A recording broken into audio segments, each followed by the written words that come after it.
Welcome to Epic Stage Journeys and Then Some. And now, here's your host, Gavan. Yep, we're back. Here we are. And this guy, this is gonna be a good one, I promise you. I've known this guy we've known each other for quite a while. And mid 90s. Yes, it was. And he's a great guy. He's been a good friend, and he's one hell of a guitar player. I promise you that. Mr. Dino Gilley sitting over there next to me. What's up, Dino? Hey, Gavin, how's it going? Good to be here. We're here. We're doing it. We're surviving. Your little story you told me earlier, scary, but I thought maybe we'd lost you there for a minute. But no stage. You're too old to be stage diving. Don't do that. Yeah. We're way too old for that. Yeah, falling off a stage. I don't really want to say that out loud. No. We'll keep that. We'll keep that on the DL. We won't say anything about that. So. Yeah, don't say anything. Just delete that part. Yeah, we'll pull that out. I'll pull that out. Yeah, right. I'm gonna pull that out. So what's been going on, man? We have not seen you in a while. I think last time I saw you was out at the big reunion party out in Fort Worth. I think that was the last time I saw you. Last time I saw you play. Yeah. I have one question about that. I do have a question for you about that. Was Dale Morris Jr. there, or was he not? Do you remember? Is this like one of those? Is this like one of those things for somebody? What do they call those? The effect, where some people think that somebody was there, but they weren't. No, I don't believe he was.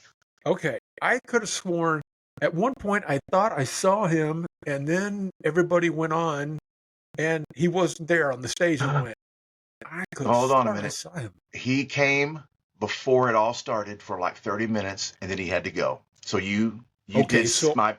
I did see him. I'm not crazy then. I am crazy, but I'm not that crazy. So he was there like during the sound check. It was still daylight outside. We thought, oh, you came, and then he's like, but I got to go have a gig. So. Oh, okay. Well, then I'm not crazy. I did see him for a little bit then, because I saw several people there that I and later on I'm going, did I see them or did I not see them? And the only ones I remember, I saw you, I saw Mark, I saw Danny, I saw Elliot, and Mitchell was there. Mitchell just caught me completely off guard. He came up behind me and he kind of nudged me, and I turned around and he goes, hey Gavin, how you doing? And I'm like going, I'm good. And he could see it in my eyes. He knew I could not recognize him, and he goes, it's me, Mitchell. And I went, oh shit, man. I was like, oh my God, I'm so sorry. He looked completely different though. I love that guy. Oh, he's a great guy, but he looked so different when I saw him. And I went, and I felt like an ass, because I was like going, man, I've known this guy forever, and I didn't recognize him. His hair got white, and everything just looked different about him, and it just kind of threw me off. Of course, I was kind of saying. Go ahead.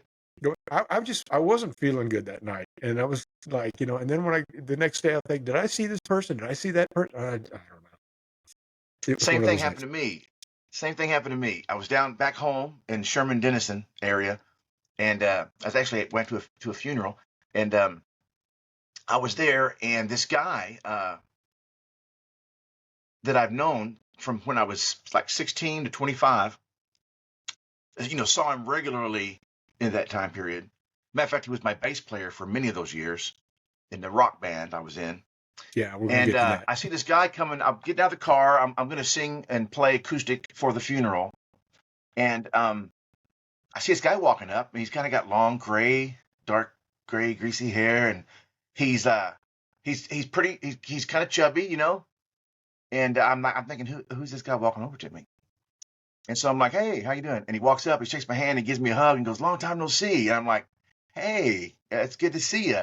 And I'm looking right at him. And I know this guy. I mean, you don't believe all that we've been through together. And I don't even see him. He looks so different. And then he mentioned his wife. He had to go. He couldn't stay because his wife, Rhonda. And then all of a sudden, when I heard that, I was like, That's Mike. Wait a minute. I know this And guy. of course, I didn't say anything. It's like I just continued on. Yeah, it was crazy. It's weird. It's a weird thing. It is. This whole getting old thing is it kind of sucks because you just go, you walk in the kitchen, you go, what I come in here for? It's one of those things, and it's just it drives me Oh, nuts sometimes. I always know what I go in the kitchen for. Yeah. I don't. It's getting to the point where I don't anymore. Why can I say, no, I came in here for something. I just don't remember what it was.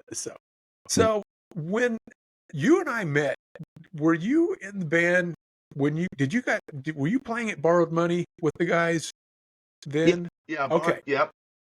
Because I was you with were, I'm since just, 91, 1991, 1991, 92, early 92, I think.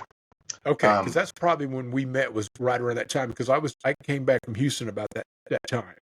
And that's when I went to this other venue. When I came back from Houston, I went to this other venue, and I just couldn't deal with it. They were just driving me insane. And I just went in one day and had my keys over. So I'm done. I can't do this.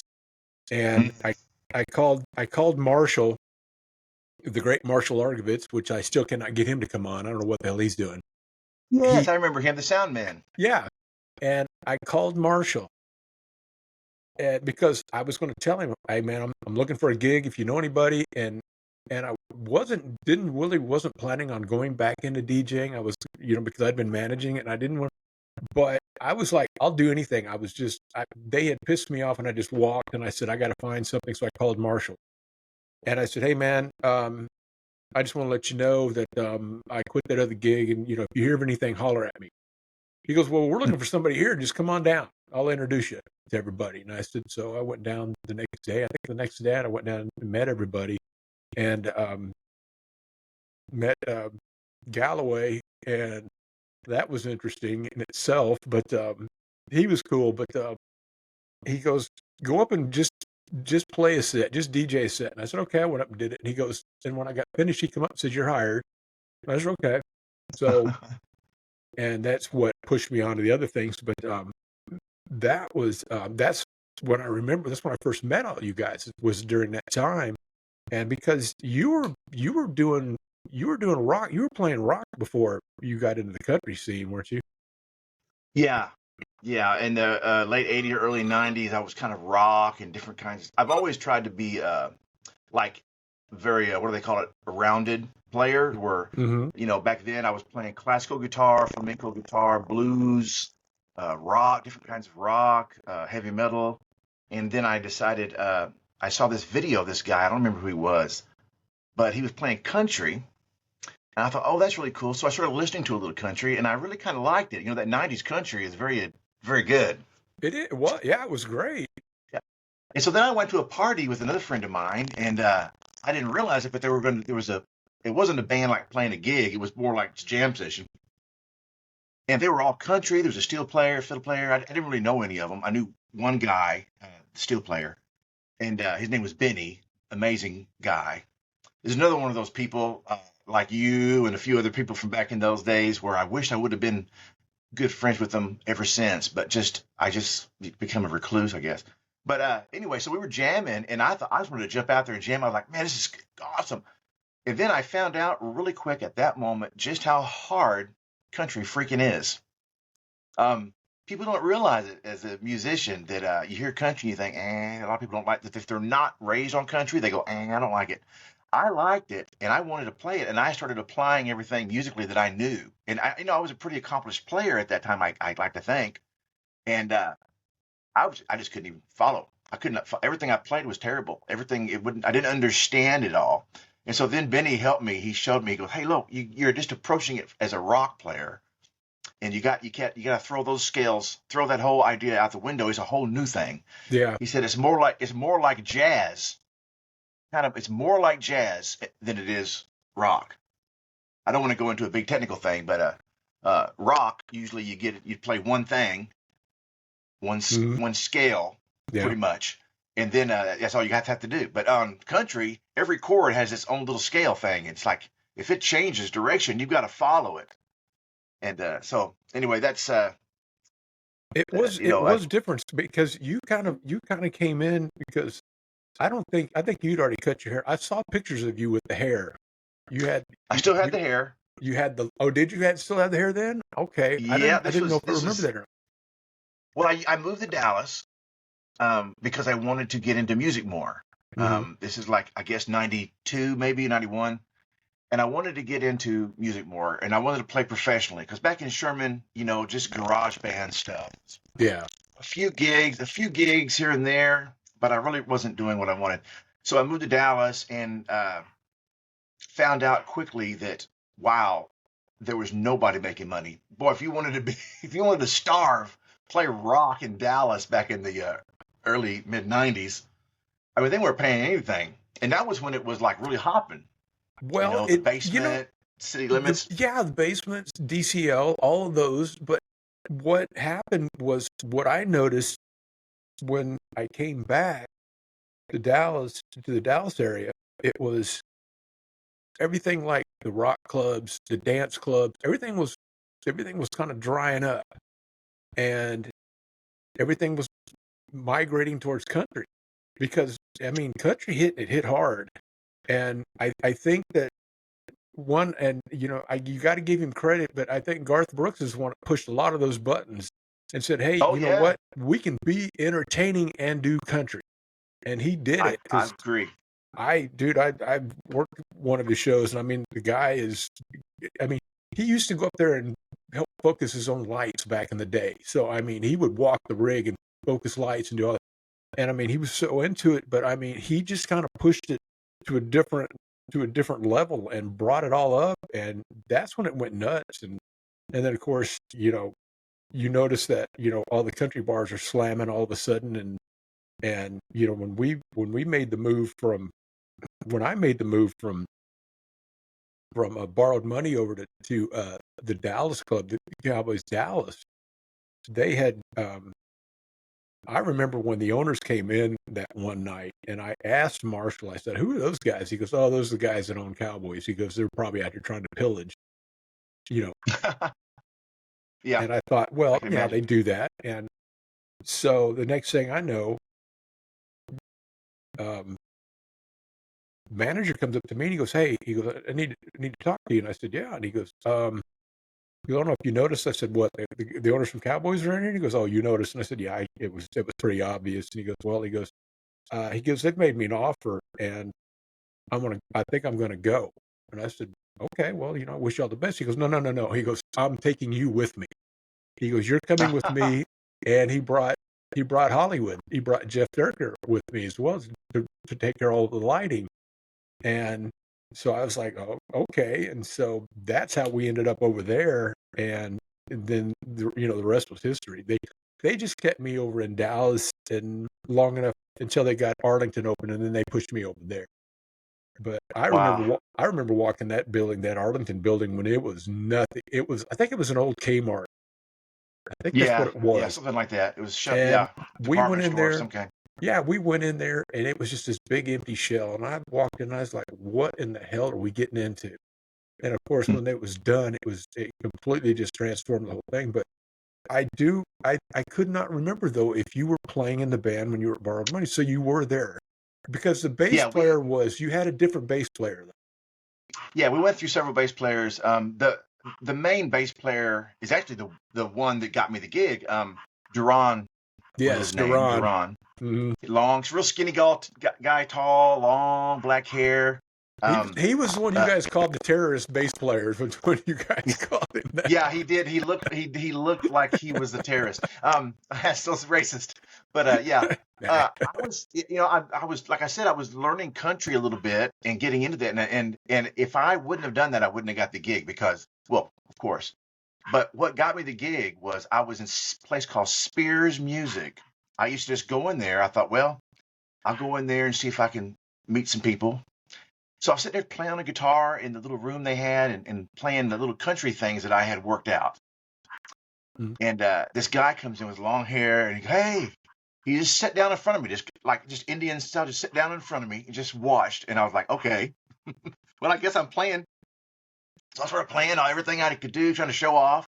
And afterwards he goes, "Man," he goes, "let me give you my card." He goes, I'm in a band, and we are needing a guitar player really bad. We're fixing to go on the road to Canada, and we can't cancel this little tour. We're going to go up through like Nevada, Vegas, a few places there, and then go up to Vancouver and play all around Vancouver and a bunch of little places.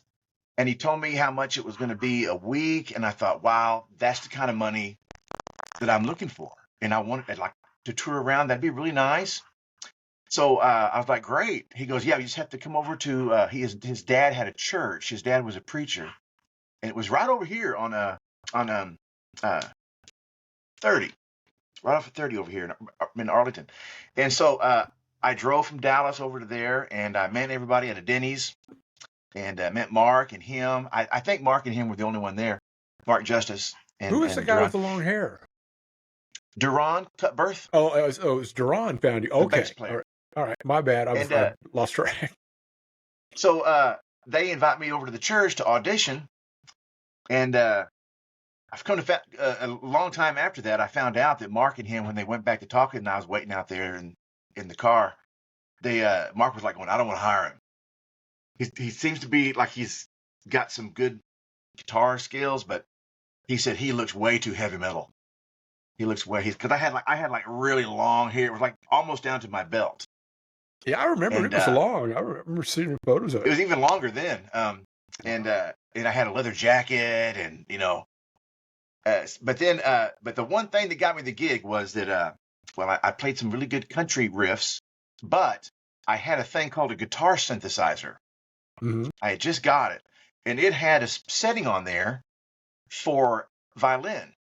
So when I played guitar, I could turn my guitar down and push the pedal, and it would sound very much like a violin. So I had just by chance, just a couple of weeks before, learned Amarillo by Morning.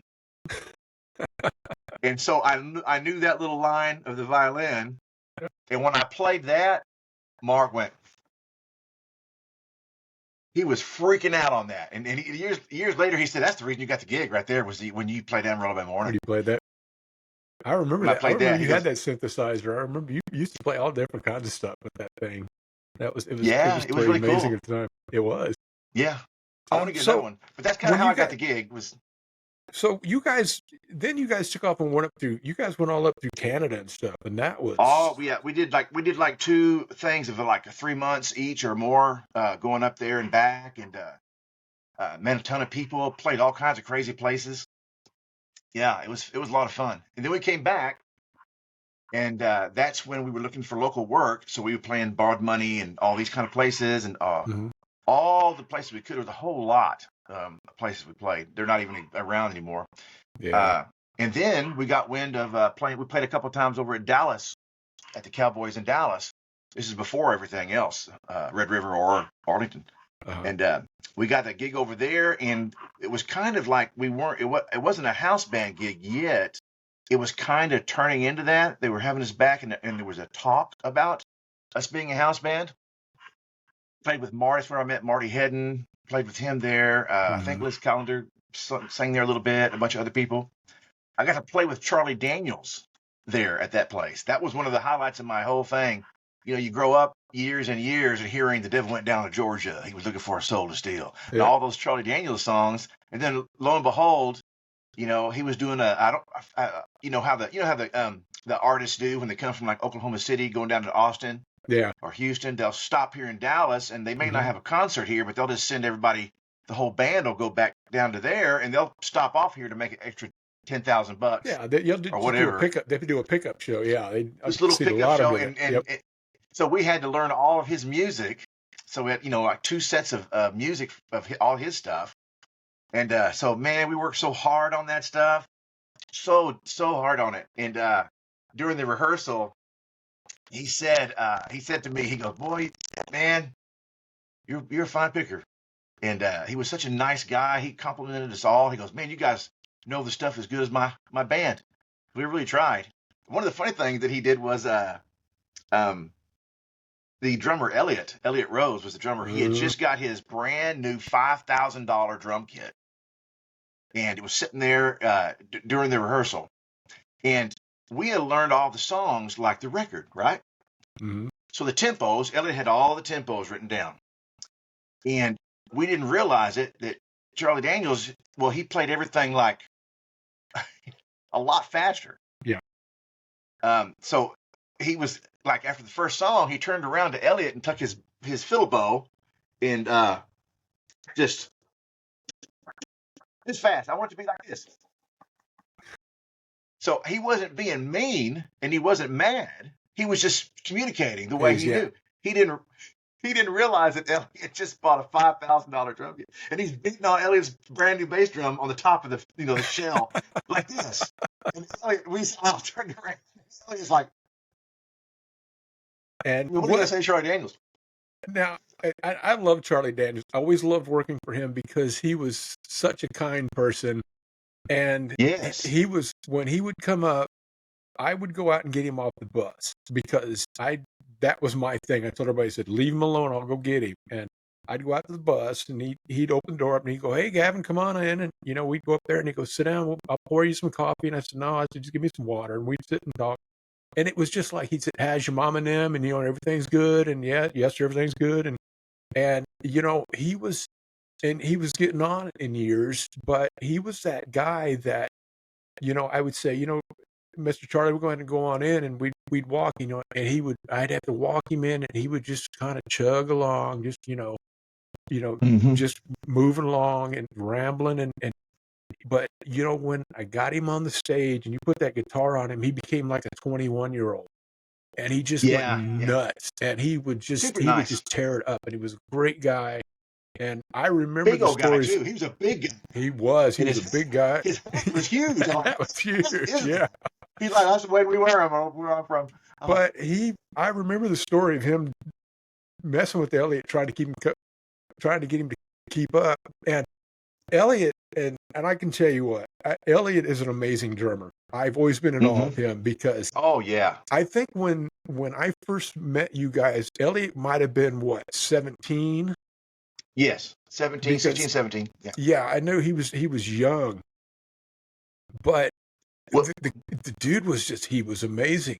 I still am in awe. And natural. Yes, he's very natural. And that drum kit you talk about that he had, who do you think has it now? I do. I don't know. I have it. Are you serious? Yep. Wow. It's the old red pearl kit. No, the one I'm talking about was a DW kit, DrumWorks DW. Had he already got a DW? I didn't know he'd gone to DW yet. Well, anyway, I've got his old pearl kit. I got the old red one that he had, and then when he went to DW. When he went to DW, he goes, do you want these? And I said, yeah. And so I don't know what I gave him for them, but I just gave him money for them. I've got them. And so I ditched my old one and put those in. But then I knew he went, when he had the DWs, that's when he spent the money on those. Good Lord. Yeah, well, that's the one you have is probably the one he used over at the Opry. May have been. But, the story about him at the Opry, right? You know the story of him, how he started playing drums? No. How did he get this started? Is an interesting, it's a quick story. Legend has it, and I heard this from several people, that he was running the Spotlight there, downtown Arlington at what was the name of it? Johnny Hyde. Johnny Hyde. Was it Johnny Hyde? Yeah. Johnny Hyde's Review, Opry, downtown. I think there's still a venue right now, but he was in there running Spotlight. It's 15, he was in there for a few years, I believe, get the kid to run the Spotlight. Well, one day after him running Spotlight for so long, night after night, the drummer they had got the flu super bad. He couldn't even get out of the house. And it was like hit him and no notice or anything. They couldn't find anybody to fill in. And supposedly it was a very important night because somebody was there that Johnny Hyde needed to impress. So Elliot calls out from the Spotlight, hey, I can do it. And they are like, what? And he came down there and goes, I can play him. They go, well, dude, you're not a drummer. You run the Spotlight. You're not even, he goes, not like he was a drummer that also ran Spotlight. He didn't play drums. So he said, let me try. He goes, I know these songs. Because he wanted to be a drummer. It's what his goal probably was. So the whole time he's watching you're in the spotlight night after night, hour after week, he's learning these songs in his head. He said that he used to play on his lap with his hands, all the parts, and watch and learn. And then they let him on the drums during the rehearsal, and he nailed it. He just nailed it. I don't And think I said, sure. I've never heard that story before. I don't think I've ever Yeah. heard that. But that was he was just he just always amazed me because of just the things that he came up with, and I haven't talked to him in forever, but I did see him at the reunion, but he was playing and I just waved at him. He kind of nodded at me, but I haven't talked to him in a long time, but he always did. He always amazed me the way that he played. And I know we got Mark one night because when we were in Arlington and Elliot was playing something, and Elliot knew that I played, but I don't know to what extent or anything. And so I was up behind, snuck up behind Elliot and I nudged him while they were playing. And he goes, and I said, "You want to switch out?" And he goes, "Yeah." And so as he's playing, he's getting up off the stool. And then I work my way in there and he's still playing this part. And I pick up the hi-hat part and then he's playing the snare part. And then he moves out and then I pick it up and he just disappears. And for some reason, Mark turns around. I don't know if he turned around and looked at Elliot, and he saw me, and he got this startled look on his face, and I just kind of nodded at him. We just went on to play. But Elliot was. I've got my favorite drummers that are local here, and of course one of them was Elliot. David Pinkston was another one. Gary Barnes was another one, and then I remember them. My friend Doug Swansea, who's blues drummer, but the guy is phenomenal as well. And, those have been my favorites. But Elliot was the one that always just really kind of stood out because it seemed like he was a natural at it. And it just. He didn't miss a lick. No. I played with him for years. And if you told him, "Hey, here's the 5 songs we're going to rehearse," then when he came to rehearsal, it was as if they were his songs. I mean, he didn't miss it. I mean, everything was there, all the riffs, everything was there. He's just like a machine and just ripped through everything. And if you had any questions about the song, if we were talking about, I think that doesn't it go to that part or have that thing? Elliot would be like, "Nope, it does the other thing." He just like a monster.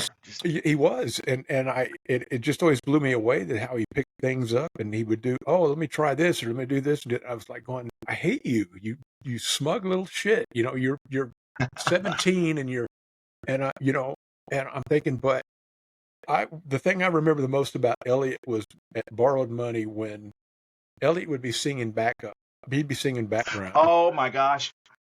And yes. Marshall would isolate him on the board, and he would turn up his mic in the booth, and we'd all just be out there just laughing because Elliot's trying to sing high notes, and Elliot was he was not a singer. He just wasn't. Way up there. Well, he knew what we were doing because he could see us up in the booth, and Marshall would isolate him. He'd put him on ISO and just bring his mic up, and we'd just be up there just howling at him. And every once in a while, he'd lean into his mic and he'd go, "Fuck you. Fuck you." All joking aside, maybe it was a little bit after that, but he got a little better at it. But he did end up, when we were at Cowboys, he did end up blending. You could blend that. He would still sing real high, and it sounded terrible by itself. But then after you blended it in with everything, it was like it sounded good. Yeah. Yeah, it kind of fit. Yeah, that high part was there. Speaking of Elliot, we were. This is a great one of the craziest things. We were in Vancouver, and we were running out of money because this guy. We had played the first tour, did a couple of weeks at this lady's club. I forget what town it was in around Vancouver, but it was a pretty big place, and she was really sweet, really nice, and she just loved us. And when you're in Canada back then, if you were from Texas and you played country, man, you could get some good, a lot of fans because they just like, "Oh, you're from Texas, you're hired." Anyway, she was really nice, but the next time we came back through, we found out that our management told us that she sold it. She had to sell it. Well, the guy that bought it was this little Japanese guy, Um, and he was, I mean, not that matters, but he was really odd fella. And when we were playing, we started playing, and then on the first break, he comes backstage frantic, saying, it's the first night. We were supposed to be there for like 2 weeks. He's like, no, no, no, no, no, no, no, no, no, no, no, no, no. He goes, nobody drinking. You got to play rock and roll. That's so racist to imitate him. But we were like, what is he saying? And It's okay. we couldn't understand him. And he's telling us, no, you play Ted Nugent, Journey, rock and roll. And we were like, dude, Mark pulled him aside and said, we're a country band. And he goes, no, country, no. I want people double-fisted drinking. You play rock and roll. So we went out there and we pulled all the rock tunes that we kind of knew, which was only a handful at that time.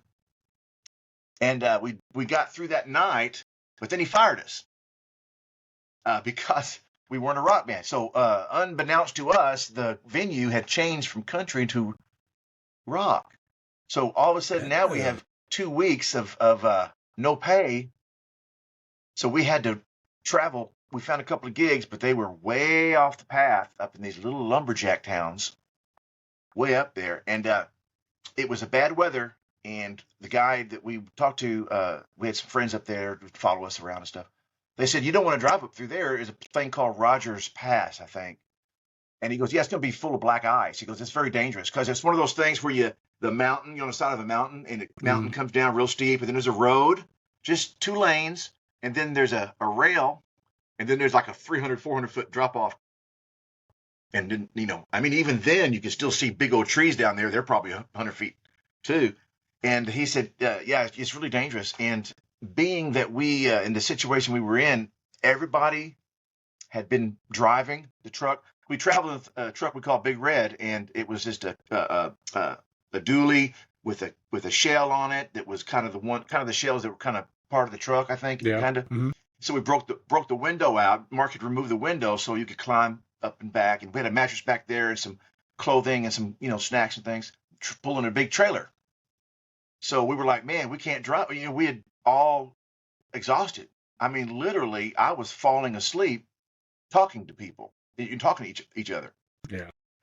And Elliot was 16 or 17. And so we're like, Elliot's going to have to drive because we're running out of money.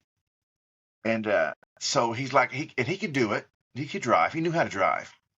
But it was really scary because, and as soon as he got behind the wheel, we all just passed out. You're laying in the back thinking, oh man, and it's icy and you hear him and Duran were up front and Duran took some caffeine pills and was trying to help him and be awake for him. But even Duran passed out, found out later. And all of a sudden, we're on the brink of disaster, of falling off the cliff. I'm awakened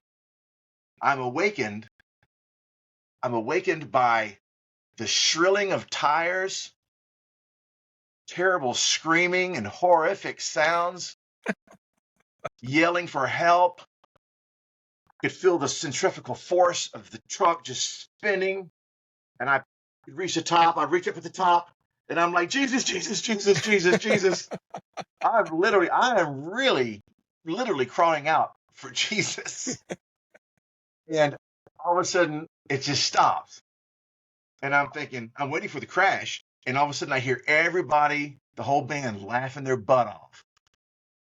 There was how many of us was it? It was me, 6 of us, maybe 7. They're just laughing their butt off at me. And I almost peed my pants. And I look up, and we're in the Walmart parking lot. We had already made it through Rogers Pass, and we were there. And it was, just a little tiny bit of snow on the parking lot. They had unhooked the trailer at the club next door.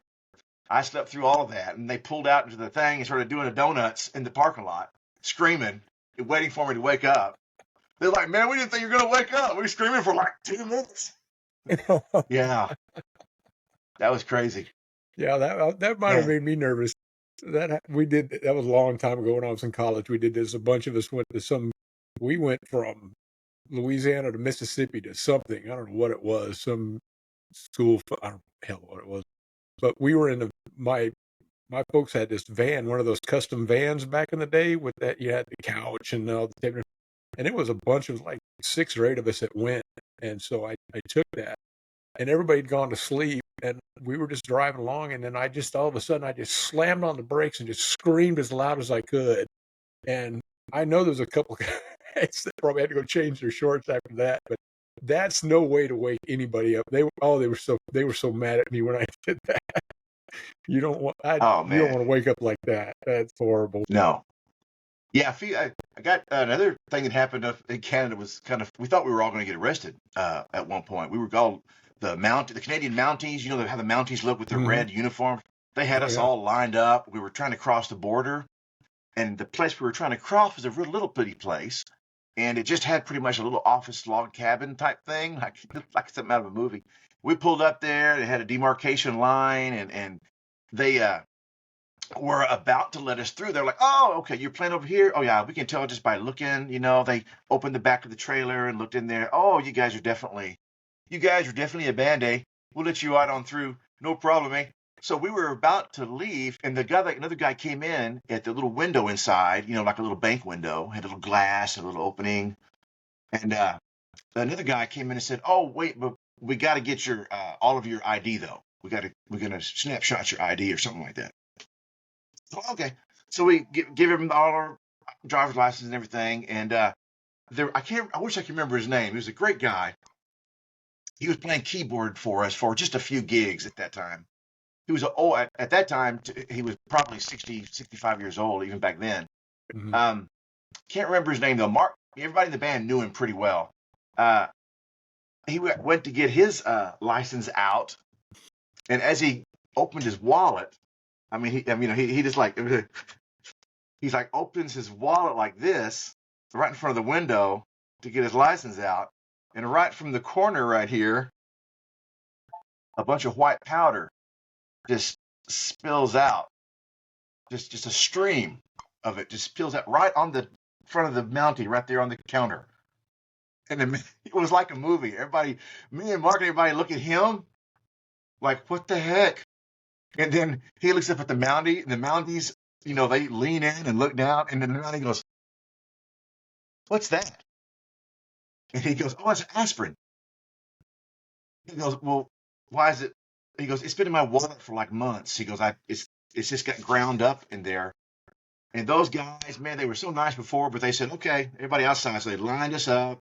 They made us take everything out of the trailer, every little thing, which we had a lot of stuff in that trailer, good sized medium trailer.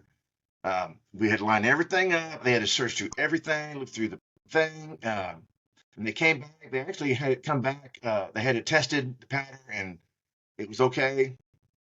And so then we had to load it all back up and take off. But we were all just freaking out. We were like, we're like talking, "Are you sure that's just an aspirin? Dude, are you sure? That better not be anything else." Yeah, Because it's there an weren't aspirin.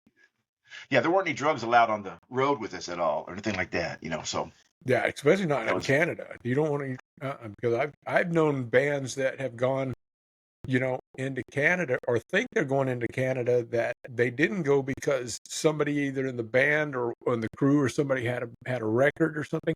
And mm-hmm. if you had like it happened to us one time. We were up doing a gig one time I think we were in Vancouver, and our lighting guy. One of the questions was, "Have you ever been convicted of a DWI?" And Mm. him thinking that, well, I think he put no, but I don't know if he was thinking it. Ooh.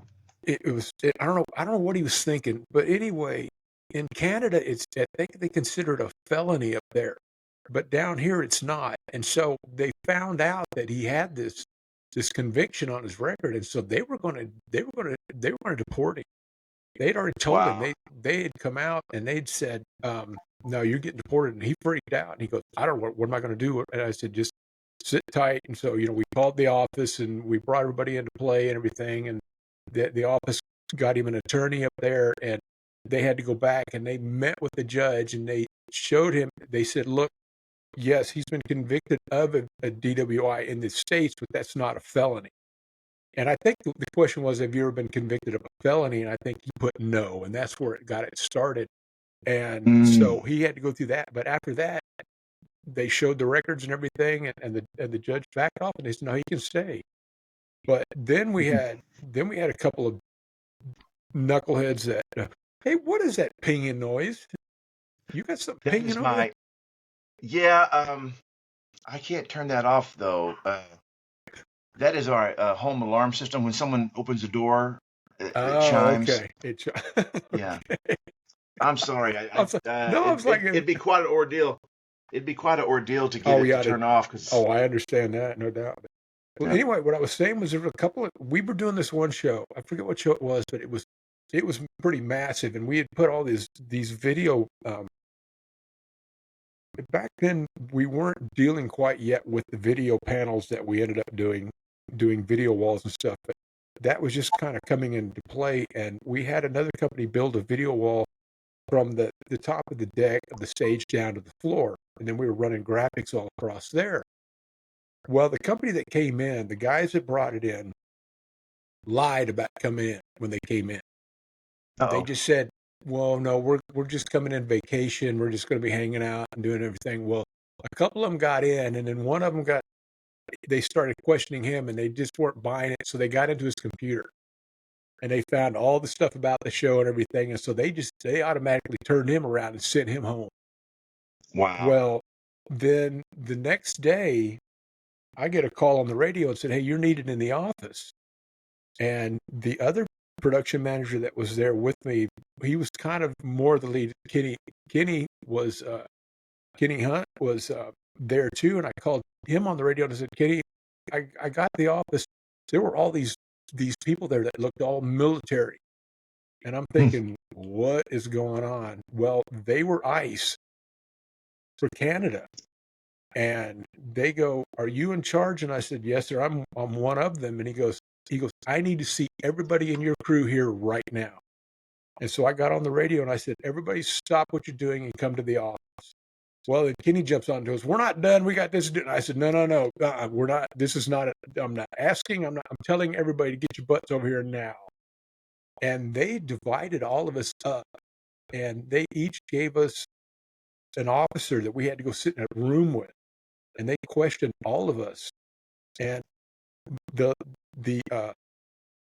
person I got was a lady, and she was kind of hot, so it really wasn't too bad being questioned. But I asked her. I finally said, ma'am, may I ask you a question? She said, yeah. And I said, what is this all about? And she said, what's your phone number? Yeah, exactly. What are you doing later? No. But I asked her, what is this all about? And she goes, well, we had a couple people that were supposed to be on the show that came in and they lied about coming in. And I was like, well, that's not real smart. And she said, no, it's not. And so as they came in, the guys that they were supposedly looking for, they all bailed out the back door. And so we didn't know what the hell was going on. Wow. And we had split the shifts up because the video guys were coming in later because we were still doing stuff and we didn't need them right away. So we kind of split shifts up and everything. Well, they found out what hotels they were in, and they went to their hotels and questioned them. And kind of the same thing happened there. Was one of the video guys was taking this protein powder, and you could mix it. You'd mix it in water or milk or whatever, and he was drinking that. Well, they went into his room, and he had this protein powder all over the table, and they're going, "Oh no, what is all this?" And he goes, "It's protein powder." And he told me, he goes, man, I had to jump through hoops to prove to them that was protein powder. But they don't play up there. And and Canada's real funny. It's, I like when people say, well, I'm going to move to Canada. I said, no, you're not. You have no idea what it would take to move to Canada. Just no way in hell. But yeah, I mean, I know I kind of feel for you guys getting stopped like that at the border. That can't be pleasant. No, it wasn't. It was a little scary, Yeah. I almost moved to Canada just a couple of years ago. Because I met my wife in Canada, in Vancouver when we were touring up there, and then I imported her back down here right as we were kind of getting the house gig at Cowboys right around then. Which was we did a gig with going back to I think it was Cowboys. We did a gig, or it might have been somewhere else. We did a gig warming up for Tim McGraw, and then we did another one warming up for Radney Foster. A couple of names there. Anyway, we were at the airport fixing to go up. It was me and Elliot, half the band, and we were waiting in line at the airport, and then we see some of the Tim McGraw guys, which we had hung out with backstage quite a lot, and they were really cool. And I don't really remember their names. I wish I could, but they came over to us. Hey, we played with you guys. It was like either the night before or 2 nights ago. We were like, yeah, it's good to see you. And we asked them about Tim McGraw, and they said, well, he went on an early flight, and now we're following him up. And they said, what flight are you on? And we exchanged the flights there, and they said, oh, we're on a different flight. And we're like, oh, bummer. They said, but you're on Radney Foster's flight. They knew what flight he was on. I guess they were traveling together. Oh, Radney Foster's going to be on there. Very cool. And then the main guy, I'm not sure I think he was a guitar player. He pulled me aside and he goes, hey, listen, could you do me a little favor? And I was like, what is it? And he goes, we want to play a joke. And we need you, since you're on the flight with Radney Foster and his wife, very beautiful lady, long black hair. Since you're on that flight, could you do something? And I was like, sure, you name it. And he said, people don't realize it, but Radney Foster and Tim McGraw, they don't get along at all. Oh. And he said, so if you could do something to kind of, I don't know, bring Tim McGraw up to him or something. He goes, oh,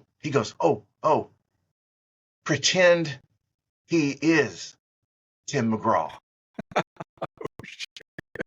And I was like, what? And he goes, no, when you get on the flight, pretend he's Tim McGraw somehow. He goes, that'll get him good. So, and of course, they're probably, the day after, they probably all talked, Tim McGraw, and they all got together, and, probably one of those love-hate relationships, I guess. I don't know. But anyway, he said he does not like Tim McGraw. So I'm walking into the plane there, and lo and behold, there's Radney Foster and his wife getting their stuff put overhead, and they're getting all situated. And me being a little crazy, I just wanted to get everybody involved. So there was like about 15 people within the earshot, stewardesses right coming in the door, the band's right behind me. And I walked in, I saw him, and I go, oh my gosh! And everybody looks at me in the whole plane, look up at me. I was like, oh my gosh, everybody, look who it is! Look who it is! And there's Radney Foster. Is like he literally starts to turn red, and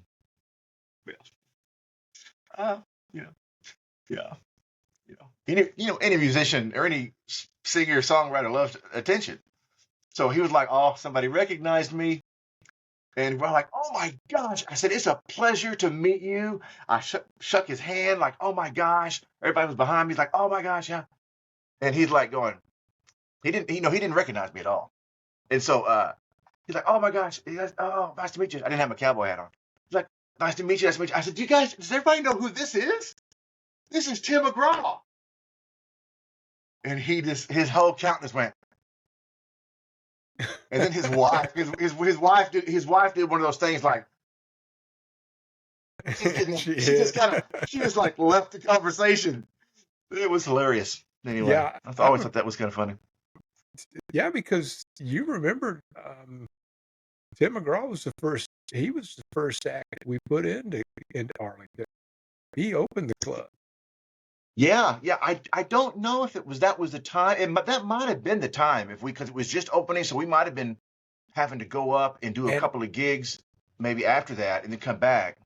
Yeah, because when he played, when Tim played, this is what, 94. He opened in July of 94, June or July of 94, and Tim McGraw was the up and coming. He's not at the level he's at now, but his big hit Oh at yeah, he that was a time hot was. item.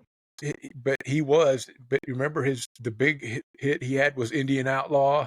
He did that song, and that was what he was probably most popular for at the time Oh when he right, came right. in.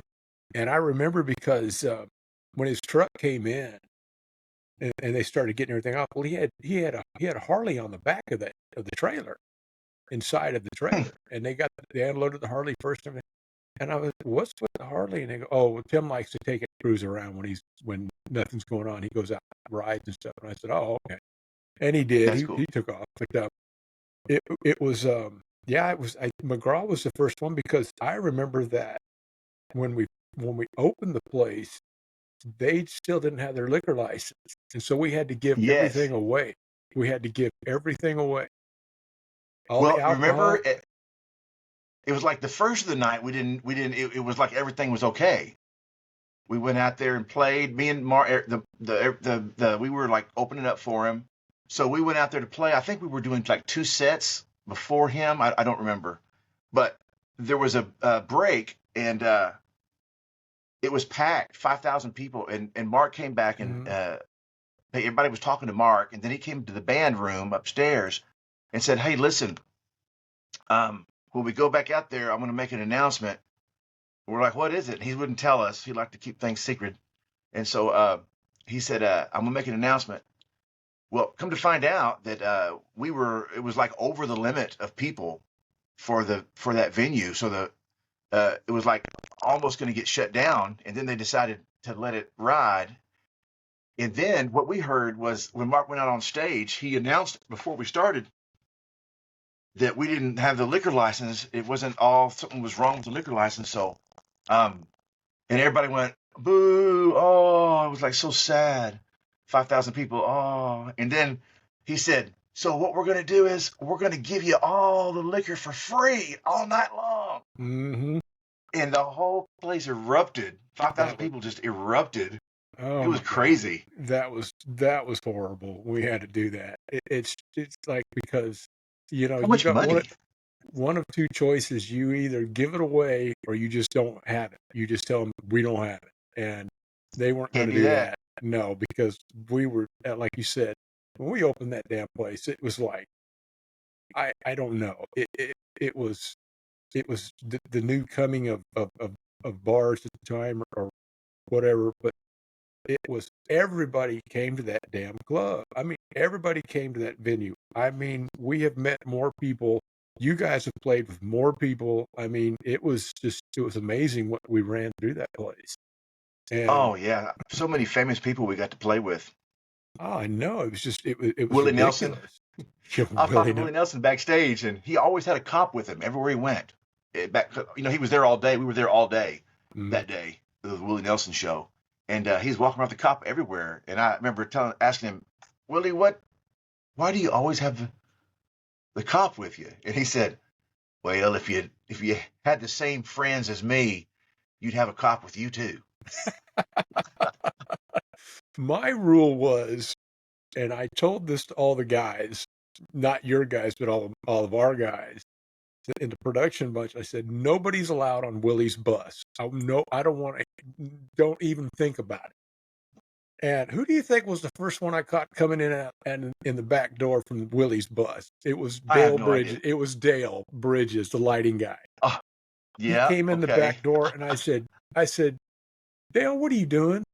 Oh, I had to go out and do something, and I could look at him, and I said, "You've been on that damn bus. I know where you've been." He goes, "Oh man, damn."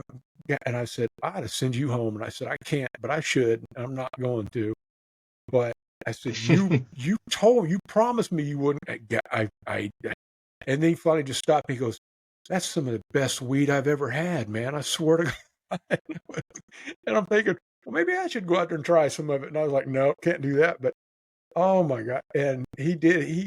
I think to this day, he still goes, that's some of the best weed I've ever had. That Willie weed was the best. And I was like, oh my God. Willie's a Snoop Dogg of country. He's the Snoop Dogg of country music. Oh man, he was something else. But I just, Willie was kind of interesting. It was I was trying to think of all the ones that I thought were just really kind of. I don't think um, shit, I'm trying to think. There was so many of them. I don't think there was anybody that was Remember really when too Doug much. Supernall? Remember Doug Supernall? He got up Oh there with us yeah, once. I remember He got up Doug. there. He didn't do his show. I think he was just coming through for some reason, and he was sitting in there. And I think he asked if he could get up and sing a few, and we happened to know all of his hits. Yeah, I think he Mhm. had like 3 or 4 big ones at that time. I heard he passed away. Sad to He say. did, yeah. It was, Yeah. I first met Doug in Houston when I was down in Houston at that venue down there, and that's the first time I met Doug. And he was a great guy, and Yeah. his band was great. And I remember we had done this big outdoor thing at the venue, and we built this stage outside, and it was this big, some kind of a fundraiser thing. And I don't remember who the main act was, but Doug was one of the other acts. He was going to be one of the opening guys. And they were coming up from, I don't know where they had been playing, but the window fell out of their bus. The front window fell out of the damn bus. And so they just decided, we're not going to stop, we're going to go. And so the driver had on sunglasses, and by the time they got there, they came in and they said, Gavin, you got to come see this. And I went, okay. So I went up on the bus, and I went, where the hell's the windshield? They go, well, it fell out. And they were, I don't know how far out they were. They were still way out. And they Was it go, the windshield? The front yeah, windshield? the front windshield of this bus fell out. And I'm Wow. like, and I said, you guys drove like that? And he goes, oh yeah, we couldn't stop, man. We had to get here for the show. And so he goes, Mhm. look, come here and look this way. So you look to the left, like down the hallway and back in the lounge area in the back. And on the wall, there was this huge circle, and it was all these dead bugs that had just been slamming into that wall the whole time out. And Oh my gosh. there were bugs everywhere. I said, you guys are lucky you're alive. And they said, well, we couldn't stop. We weren't going to miss the gig. And I went, well, I appreciate that, but my God. But Supernaw he was a great guy. He really was nice. And I was sad to see Yeah. he passed away. But there was, that's where I met. Tracy Lawrence used to sing a lot up there with us. Oh, Tracy. At least Yeah, Tracy Tracy. Lawrence. At least I think he sat in with us 3 or 4 times up there. Because he would always come in there with that. Who was that? The Cowboy quarterback. Who was the big quarterback then? Who, Aikman? Aikman. Yeah, Aikman was.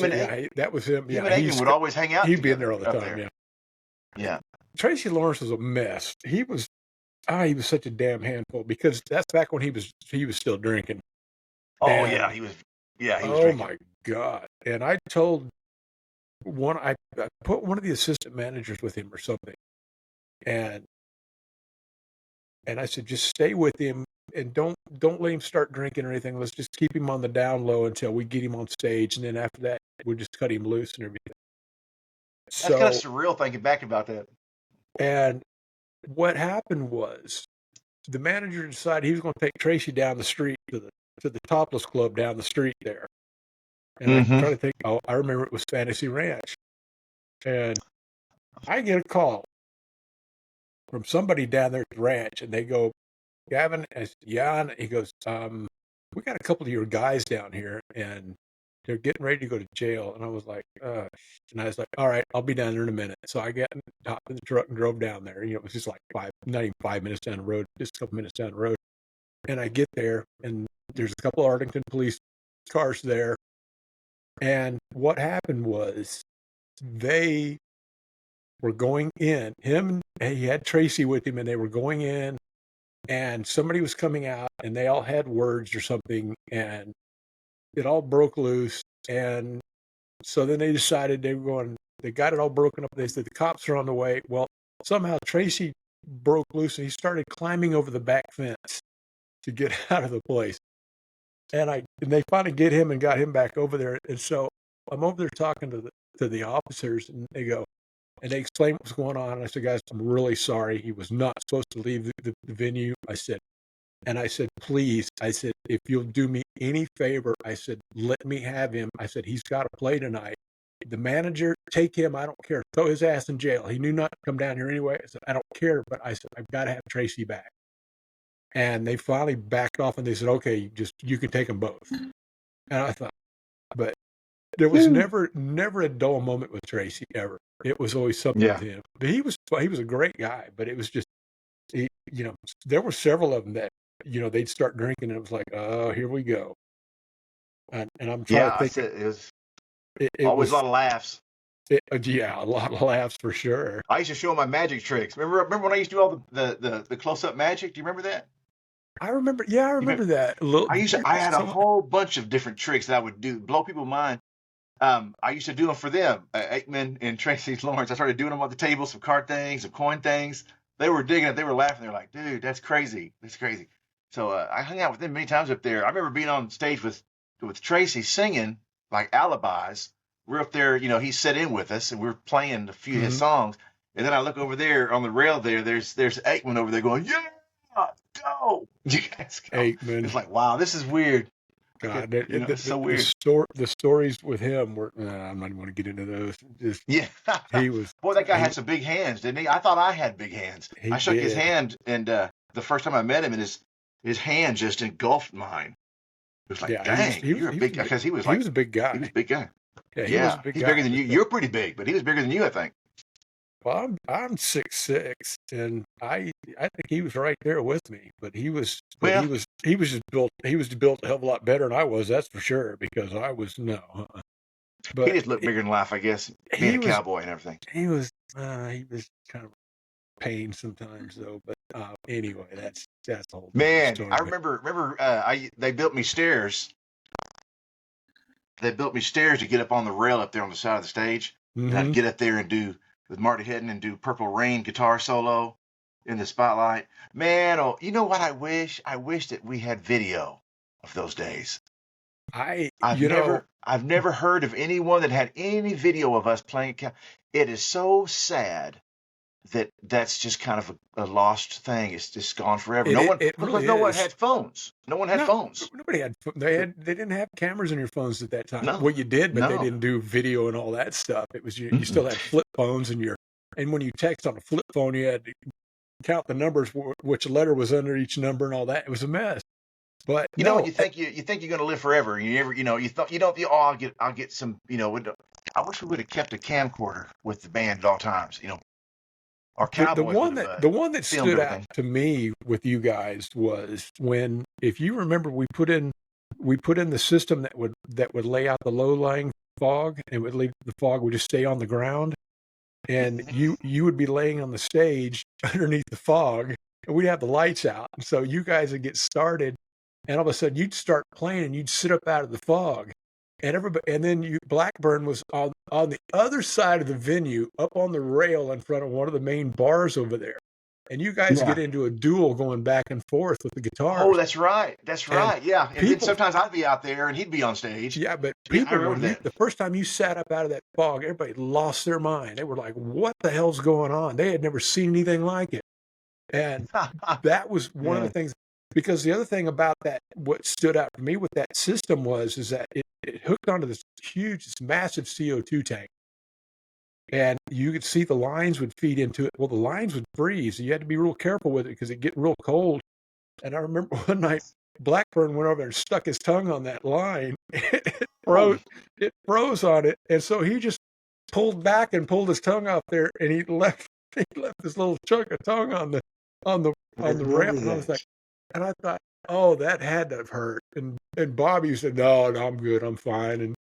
And then and the next day he had two little taste buds, those little pimples he had, those little taste bud things. He had like two of them gone, like they pulled them out. Gone. Yeah, and they were stuck to that thing, and I was like, oh my God. I remember he saying something about that next day, and he said, he goes, I said, did your tongue hurt? He goes, yeah, I'm kind of sore. And I was like, all right. Well, I said, it's still over there on that line if you want to go get it. But that was just, but it was like that all the time. There was nothing. It was nonstop. There was something going on all the time, whether it was you guys or the bar, whatever it was something, always something. What was the deal with everybody drinking those things that you used to call them prairie fires? Those were terrible. That was such a That was popular item there for a while. It was Cuervo with hot sauce with Mm, Tabasco sprinkled in it. That was what a prairie that's, fire was. It was the nastiest thing. Who started Mark? Somebody started. I don't know who I started that. think Mark did. I And think that Mark became did. the big thing. Everybody's like, "Oh, we're going to do prairie fires." I'm like, "No, I'm not going to do." No, it was. I tried one time. I drank it. And I thought that was the most disgusting thing. And I thought, I'm not Mm, doing that again. I mean, I'll mm-mm, drink Cuervo all day, but I'm not getting the damn hot sauce out of it though. That was it was horrible. terrible. I Yeah, remember that. I yeah, those are remember. good. Yeah, that was Good good. times. Other than that, that was good. A lot of fun. But other than those drinks, that really, man, I forget. so many people in there. I forget who was playing, what band it was, and they had set up, and I think we did sound check. And I don't know if they were doing one night or they were two nights. Well, anyway, the cops show up and arrest the drummer, I don't and remember that. I'm thinking, what in the hell's going on? And so I go over and I'm talking to I think maybe their manager or somebody, and he had not, he was past due on his child support payments, Oh, and they came and arrested him. And so they're wow. like going, what are we going to do? What are we going to do? What are we going to do? And I think it was maybe was Bobby Smith was there. Maybe Bobby did it. I don't remember. Somebody did it. They got a hold of Pinkston. They got a hold of Dave Pinkston because, he was still playing with Ty at the time. And they got a hold of Dave and said, Hi. they got a hold of Dave and they go, dude, we've got a problem. We've lost a drummer. Can you come fill in? And Dave came out and filled in for them and did an amazing job. I mean, Dave's another great drummer, but he did a great job with it. But he showed up and I was like, you're filling in? He goes, yeah, they called me, want me to come fill in. I said, well, you got it? And he goes, yeah, I got it. He goes, yeah, I know all the stuff. And he did it, but it was something like that all the time going on. What the hell's next?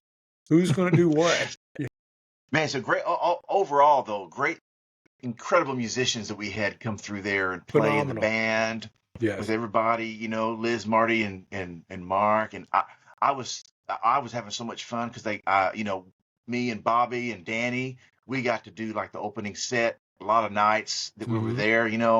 And so much fun. Fronting the band like that. And I remember, really loving what we were doing. It was really good. And then we had Dale Morris on fiddle. One time we had Dale Morris on the fiddle and Mitch Smithy on the steel. Yep. Man, that was pure country right then. Man, Y'all's band, your band was amazing. It was crazy just how it just blew up, and it was like yeah, all the right for that place, for that venue. I can say that all the right pieces were in the right place at that time, at the right time. yeah, It clicked. We just landed. It clicked, and we ran with it for a long time. And it was just it was running like a machine. It's just there was no, well, there were hiccups, but nobody ever knew about them though. yeah. That was the whole thing, was that, if it goes to Oh, hell, you just don't tell anybody, just fix it. We get it done. But I remember that one time I fell on the stage. I fell on the stage. I like recently, like I said to you earlier, I fell off the stage and hurt my ribs. But this time, then it was, I forget what night it was, but it was a big night, and I got to open the first set, and there was going to be, I think, Mark or Liz. I don't know. I don't even know. I don't even know what year it was. But I remember it might have been Liz Callender doing one of her special record label things, yeah. I think. And so I was in center, and we had all of these new monitors, big old wedges, like big old 18 or something wedges that were all around the stage. And I wasn't used to them.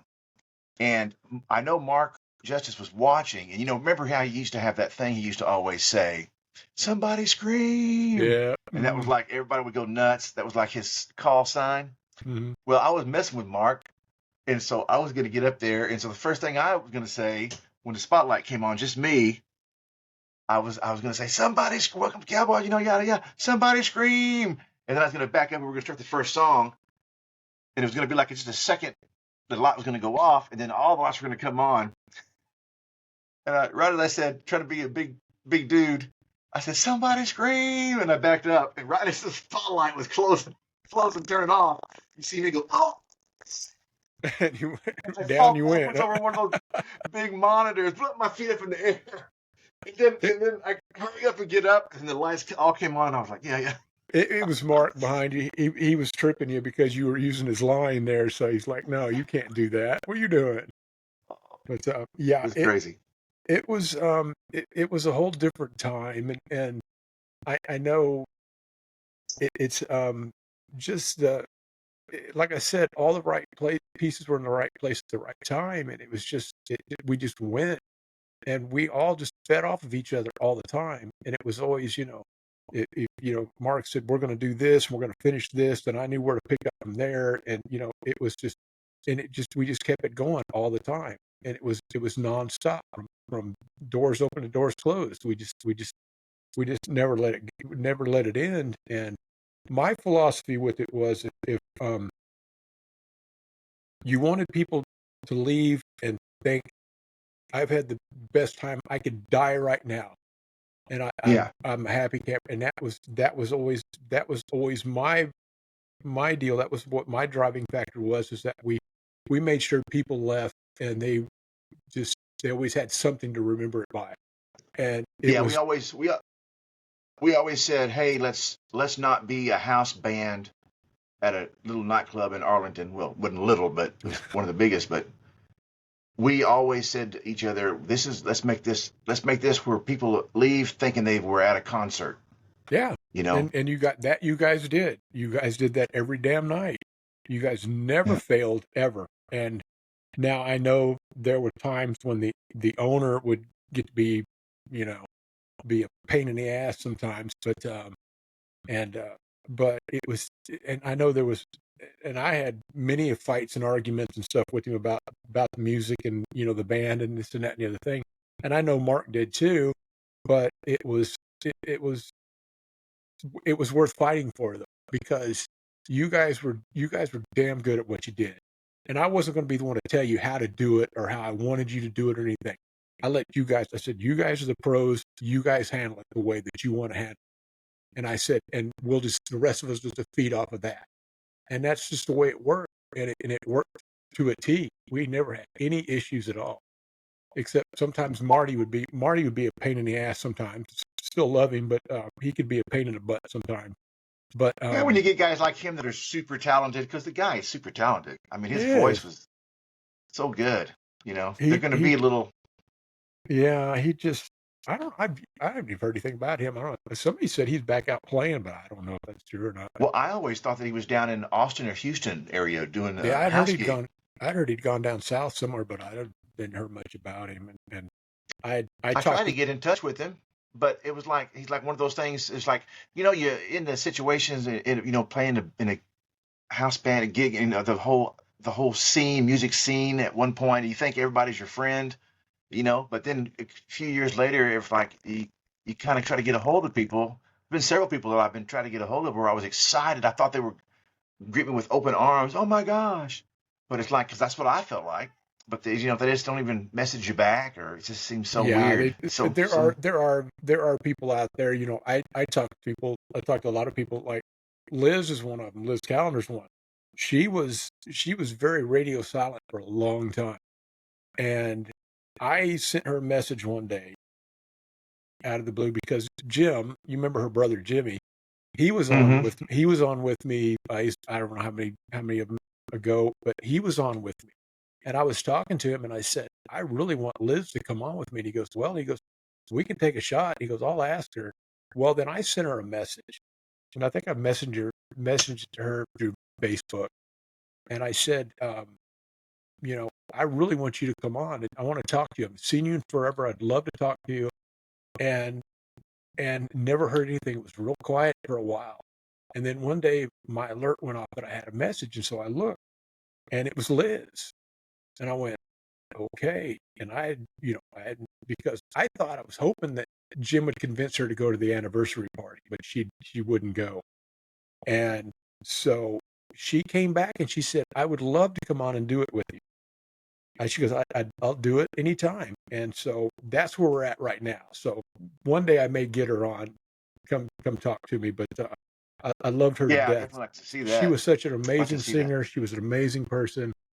I know that when she did her big uh, show for I think it was RCA Nashville at the time. Yeah, because I had worked for them a little bit before that, and they came to see her, and I don't know if it went well. Well, I don't I don't think nothing ever happened from it, but I always hated that. But I just love her to death, and I just want her to come on, and because she has great stories too that she could tell. Yeah, I But I bet. mean, you guys just had all the right players, and it just you guys never failed. I don't think you ever failed once at anything. Yeah, you guys had your I differences and you had the crap that went on, but that was all behind the scenes and nobody ever saw any of that. But when you guys played, you guys owned that place every night. yeah, it was good. It was good fun. Good fun. Good venue. Good fun. It was a Yeah. great venue, Yeah. amazing venue, but it's one of those things that's it's in the history books, and it's like, and no, I don't think there's any video of anything that was in that I've place. never heard I've never heard of any. I've asked around a long time ago, and you know, I've got some old video of our band touring Canada up there when we used to do a few in a box. It's VHS or little mini things. I got some of that, but I certainly wish that there was some of if that all would have been documented and everything. It's just so sad. Yeah, and it's just, and it was just like when, we went to the anniversary party because actually went the night they closed. And that was in 2014, I believe, because it had been open for 20 years. So it would have been, we opened in 2004, 14. I'd recount. I could do my math. I suck at math anyway. But anyway, they had been. It was 20 years almost to the date when they closed it up, and we went down for that and checked it out. I think I don't know, I think maybe even Mark might have even got up and sang with the band. I don't remember. Man, I really regret missing the that what were they even calling it? It was, I guess, a reunion thing that happened a little bit after they started shutting it down or something. I don't remember what it was, but I couldn't make it, and it was everybody getting up there at Cowboys. It was on the stage, and everybody. I don't remember what it was. You remember that? Yeah, and that may have been that night that we closed the thing down. It was their last night, and everybody was there. I mean, the place was just crammed full of people, and I really wish I would have been there. So sad. it was nuts. And of course, we were all drinking for free, so that was just a bad thing in itself. But you know, the bartenders didn't care. They were like going, we were just tipping them, we were just giving them a bunch of money, and they were just giving us free alcohol. We tip them, and they just fill us back up again. So it was, but that closing was pretty epic. The one in Dallas was when we closed Dallas down. I almost went to jail on that one. So that was kind of interesting because I don't know if you remember this or not, but the venue in Arlington had lost power.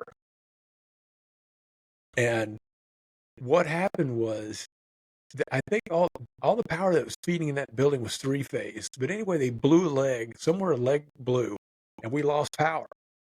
And, when you do that, when you're running on three-phase and you blow a leg out, it screws everything up. Nothing's going to be right. Everything's running at half-assed. Mm. And so we ended up just shutting it down. We just told everybody, we got to close. We can't do this. And so we're all sitting here going, what are we going to do now? And so everybody goes, well, tonight's Dallas's last night. Let's go there. So we all just piled up and we all drove to Dallas, and we just annihilated that place. We were in there, and same thing. We were all drinking for free. It was nuts. I And don't know if I remember that. Was I there then? I don't No. I don't know. I I left think in you like guys 96 or 97, it I probably think. wasn't. It was probably no. It was before Or was it that. 99? I left in '99, No, maybe. it was before that. Dallas closed not long after Arlington opened, but it was just insane, the party. And so what they did was they had talked me into going up and going up in the DJ booth. And I was thinking, okay, they go there and go play some music. And I was like, okay. And so I went up there and we just started playing all this crazy dance music stuff. And it's already after 2:00 at this point. And we're still just going. And it was just parties just romping. And all of a sudden, about 10 Dallas cops come through the front door. And I could Uh-oh. kind of see out of the corner of the doorway when we stepped up into the booth. And I'm like going, oh, no, this is not going to be good. And so anyway, we're all drinking. We got the places rocking. I've got the music cranked up loud. And an officer walks over and he looks up and he goes, "Hey." And I said, "Yes." And he goes, "Turn the music off." I said, "I can't, man. We're going, man. We got this going. This is happening. We can't stop now." And he goes, "If you don't turn off the music right now," he goes, "I am taking your ass to jail." And he started climbing up into the booth. And I was like, I got on the mic and I said, "That's it. Good night." And I shut it all down. And I was like going, and he goes, "That's better." And I said, "Yes, sir." And he left. And I was like, and I got out of there and I went, "I'm leaving. I'm out." I said, "Nope, not doing this." So, but yeah, the closing of Oh, Dallas was insane. That was crazy too. But the Arlington party is pretty nuts. But I remember in Dallas, I almost got a gig with what was the name of that band? They had that song "Mending Fences," big band, crossover band. Oh, huh. Mending Fences. They were really big.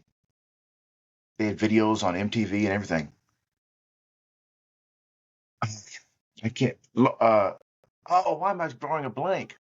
It's one of It those was a old guy moments. three-piece band. Sometimes they had four. Mending Fences. Let me see if I can look that up. Mending Fences was the name of the song. They Yeah, had a big I'm hit, gonna Mending I'm gonna pull it Fences. up right now and see what I can find on it. Yeah. Let me see Anyway, here. when you hear the name of their band, you're gonna go, "Oh, we should have known that." But I got to audition because they needed a guitar player. Their guy was leaving, and they were panicking. Ended up he came back because they realized they just couldn't replace it because he wrote most of the music, part of Restless their Heart. ultimate sound. Restless Heart. Restless Heart. Yep. Yeah, that's where I got to meet them. And Bobby Smith set up an audition for me, and they came there and got up on the stage. I don't even think they were playing there. I think they just set up just for this audition. And I was ready, man. I was ready to go. I learned a few of the songs, and I was thinking, I'm going to get this gig. I'm going to get this gig. Everybody was egging me on.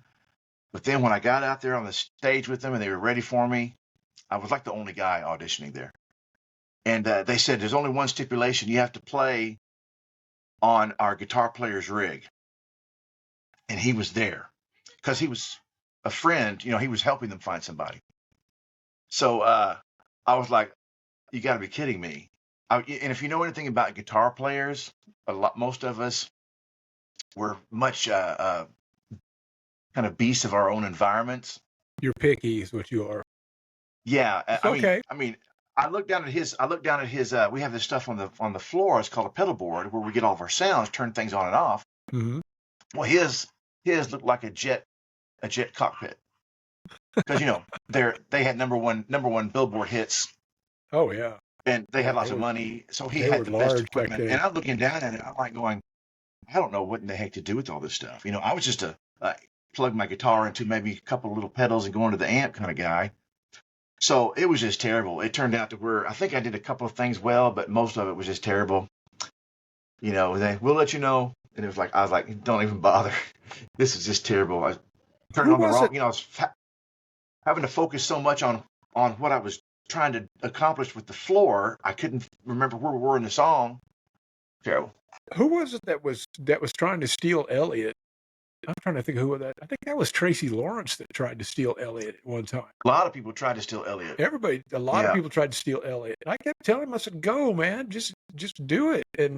Oh, But I'll give it to Elliot. He stayed true to everybody, and he stayed yeah. he stayed to run. So Yeah.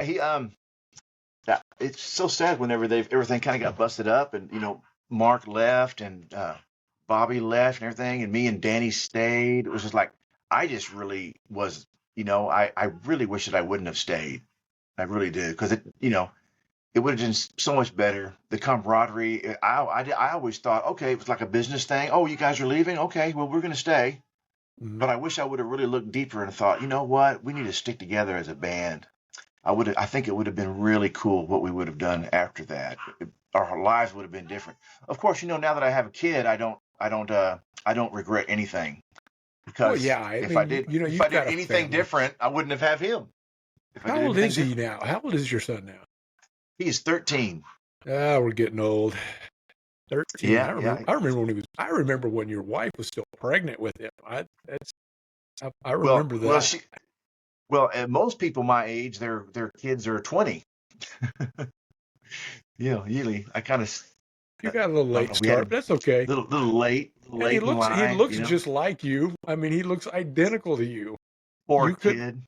You could not deny that kid if you wanted to. I mean, it's amazing. I saw a picture of you guys not long ago, and I was like, oh, I have a picture of both of us. I took one of my pictures when I was like 10 and one of his pictures when he was 10 and put them together, and it's like, wow. You can't. But now, even seeing when he's next to you now, I look at him, he looks just like you. It's amazing how much he looks like you. I can't believe he's 13 now, huh? Wow. 13 years old. So you got your guitar there? Well, I don't have my studio and stuff set up, but I do have this guitar right here.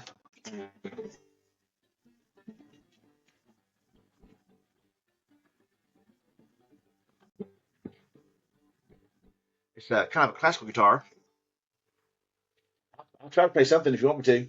Yeah, play something. I've been really getting into just like kind of mellow acoustic stuff lately.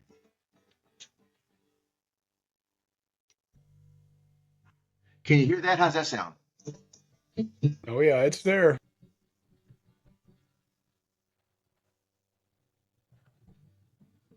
Go on just a little bit. Let me play a little something here. I have this pedal down here where if I push on the button, it'll record and then it'll play back, and I'll play along with it. You loop it, yeah.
Well, I hope that sounds okay. That sounded fine. That is Dino Gilley, ladies and gentlemen, right there. Never played it before in my life. Just made it up just then. Just make up and do it. Hey, that's all right. I just played it and then played over it. So not a song or anything. You Just still got some it. doodles. You still got it. And changed a Trying bit. to. All right, brother. Man, it has been so nice talking to you. It has been, man. Thank you so very much for coming on, man. I appreciate you taking the time. I know you're busy, and I know you and Corey have got a lot going on, and I know you guys had to. I know you said your house flooded at some point, and that really messed you guys up. And I'm glad you guys are back in, and you guys are good. And Yeah, I had to tear my whole studio out, and I mean, it's not an extravagant studio. It's just a bedroom studio. But I had a lot of gear, a lot of things set up, and a big desk and stuff. And yeah, we had to move our entire house out, and move our entire house out. Yeah, and that was my son, and stay in a hotel for 4 months. yeah, I And remember that, and I'm yeah, glad you guys got back and everything. we Because got I'm back doing the same just a thing. little bit. I'm completely ripping mine out right now. I'm tearing everything out of this, and we're redoing everything right now. But we had to stall because the guy that was doing it for me, he had to go do something, and so I'm waiting to get it all finished up. But I wasn't gonna wait around for that. I was like, hell, we're just gonna keep on doing it, and the background is what it is for right now. So, but it'll be different when Man, we get it done, though. I got some story, but that would be another show right there. Is talk about the construction work that these guys. It was horrible. Oh, I can't. I don't even want to get into it. You just can't find anybody to do anything good anymore. You just can't. It's just you terrible can't. what they did to our It's house. hard. It's It's hard. just terrible. Well, I'm But glad you guys I'm are good. Y'all are safe, and you're back home and everything. But I really appreciate you taking time. This means a lot. It's good to talk to you.